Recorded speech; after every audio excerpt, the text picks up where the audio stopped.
Hello বন্ধুরা, তো দেখো এখানে আজকে আলু রান্না হবে, আর এইদিকে ভাত, আর এইদিকে ডাঁটার শাক, আম আছে।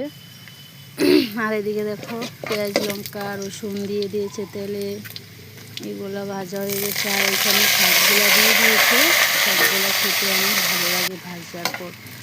তো দেখো এই যে শাকগুলো রান্না করার পর এমন হয়েছে।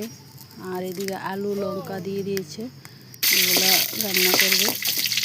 যে রান্না হয়ে গেছে, দেখো এই যে সোমবার দিয়ে দিয়েছে। তো কড়াইটা নিয়ে কেউ কিছু বলো না, এটাতে রান্না করলে অনেক ভালো হয়, লাগে না, তো এই জন্য এটাতে রান্না করে। আর রান্নাটা অনেক ভালো হয়েছে, আলুর তরকারিটা।